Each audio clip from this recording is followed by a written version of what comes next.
Students, आज का हमारा नेक्स्ट लेक्चर में हम पढ़ेंगे एक्सपेंडिचर मेथड। अब तक हमने दो मेथड पढ़ लिए, वैल्यू एडेड मेथड और इनकम मेथड। अब थर्ड मेथड जो है वो है एक्सपेंडिचर मेथड।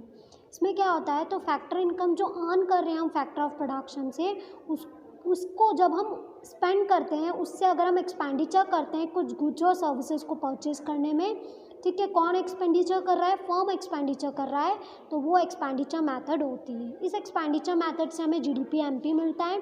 देखो, पहली जो मेथड थी वैल्यू एडेड, उसमें भी जीडीपी एमपी मिलता है, एक्सपेंडिचर मेथड से भी जीडीपी एमपी मिलता है, सिर्फ इनकम मेथड में एनडीपी एमपी मिलता है।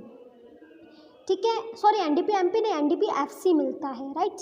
Now components of final expenditure method में देखते हैं कि फाइनल एक्सपेंडिचर मेथड में क्या क्या इंक्लूडेड है। एक्सपेंडिचर मेथड में आपको ये ध्यान रखने की बात है कि फाइनल एक्सपेंडिचर मेथड को इनकम डिस्पोजल मेथड भी बोलते हैं।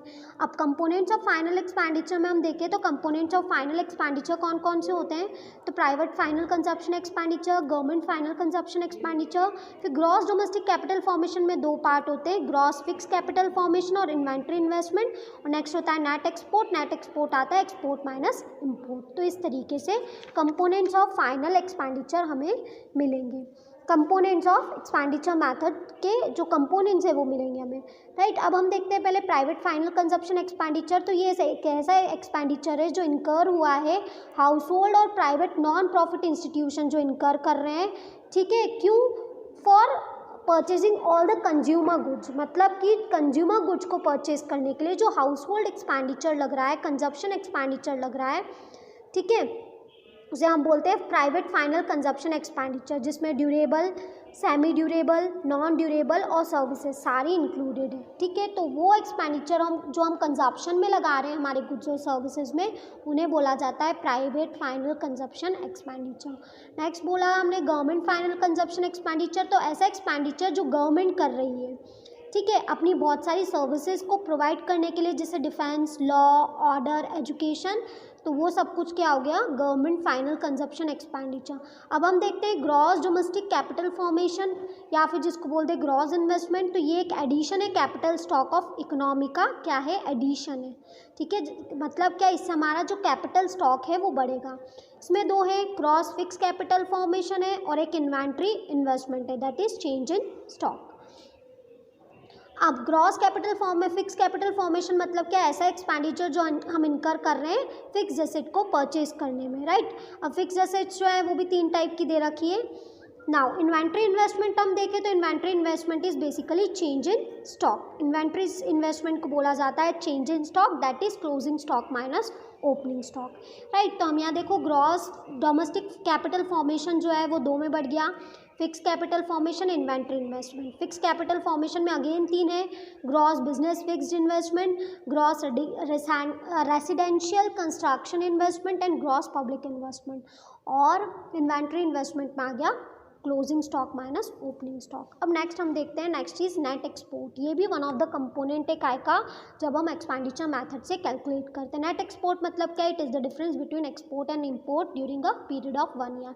एक साल में हमने जितना भी एक्सपोर्ट और इम्पोर्ट किया है उन दोनों को अगर हम माइनस कर देंगे तो we will be able to get net export, right. Now हम कुछ केसेस देखते हैं कब एक्सपोर्ट ऐड करना है कब नहीं करना है। तो देखो, एक्सपोर्ट है 500, इम्पोर्ट है 300, नेट एक्सपोर्ट हो गया 500 माइनस 300। फिर एक्सपोर्ट है 600, इम्पोर्ट है माइनस 700, तो 600 माइनस 700 100। एक्सपोर्ट जो है वो 0 है, इम्पोर्ट है 200, मतलब 0 माइनस 200 माइनस 200। नेट एक्सपोर्ट जो है वो है 500, तो डायरेक्ट नेट एक्सपोर्ट गिवन है तो नेट एक्सपोर्ट ही लिख देंगे। नेट इम्पोर्ट गिवन है 200, तो नेट एक्सपोर्ट जो होगा वो माइनस 200 होगा। नेट इम्पोर्ट है माइनस 30, तो माइनस माइनस प्लस हो गया तो 350 आएगा। मतलब हमें निकालना होता है नेट एक्सपोर्ट, और नेट एक्सपोर्ट का फॉर्मूला होता है एक्सपोर्ट माइनस इम्पोर्ट, ये आपको ध्यान रखना पड़ेगा। अब हम एक्सपेंडिचर मेथड की स्टेप देखते हैं। तो पहला इकोनॉमिक यूनिट्स देख लेंगे कौन कौन सी है, ठीक है। नेक्स्ट देखते हैं हम steps of expenditure method. Expenditure method को कैसे कैलकुलेट किया जाए, तो उसमें 3 इकोनॉमिक यूनिट्स होती हैं, house hold sector, government sector और प्रोड्यूसिंग सेक्टर, उन सबको प्लस करना पड़ेगा। अब हम क्लासिफिकेशन ऑफ फाइनल एक्सपेंडिचर देखते हैं। फाइनल एक्सपेंडिचर का क्लासिफिकेशन कैसे होगा, तो हमें प्लस क्या करना है, तो private final consumption expenditure, government final consumption expenditure, gross domestic capital formation और नेट एक्सपोर्ट, इन सबको हमको ऐड करना है, तो we will be able to get GDP MP. इन सबको अगर हमने ऐड किया तो हमें जीडीपी एमपी मिलेगा, राइट। तो देखो इसमें इसने दिया भी है, ये सब हमने ऐड किया, प्राइवेट फाइनल कंजप्शन एक्सपेंडिचर है ना, government final consumption expenditure, gross domestic capital formation, net export, सबको प्लस किया तो हमारे पास जीडीपी एमपी आया। हमें नेशनल इनकम चाहिए, मतलब एनएनपीएफसी। जी से एन पे जाना है तो लेस कर दिया डेप्रीसिएशन, डी से एन पे जाना है तो प्लस कर दिया एनएफआईए, और एमपी से एफसी पे जाना है तो लेस कर दिया नेट इनडायरेक्ट टैक्स। तो इस तरीके से हमें सॉल्व करना रहेगा with the help of expenditure method. अब हम देख लेते हैं प्रिकॉशंस कि हमें क्या क्या प्रिकॉशंस लेने हैं एक्सपेंडिचर मेथड को करते वक्त। तो सबसे पहले तो इंटरमीडिएट गुड्स में के ऊपर अगर जो भी एक्सपेंडिचर लग रहा हो तो वो हम नेशनल इनकम में इंक्लूड नहीं करेंगे। ट्रांसफ़र पेमेंट भी इंक्लूड नहीं करेंगे, क्यों, क्योंकि ये सिंगल साइडेड होता है। सेकेंड हैंड गुड्स परचेज कर रहे हो तो उसको भी इंक्लूड नहीं किया जाएगा। क्यों नहीं इंक्लूड किया जाएगा सेकेंड हैंड गुड्स को, क्योंकि सेकेंड हैंड गुड्स जो होते हैं, ठीक है, क्योंकि सेकेंड हैंड गुड्स जो होते हैं उनके प्राइस ऑलरेडी जब वो फर्स्ट हैंड था तब इंक्लूड हो चुकी थी। फाइनेंशियल असेट्स को भी इंक्लूड नहीं किया जाएगा because it doesn't contribute to the production of goods and services. ये गुड्स और सर्विसेज के प्रोडक्शन के फ्लो में बिल्कुल भी हेल्पफुल नहीं होता।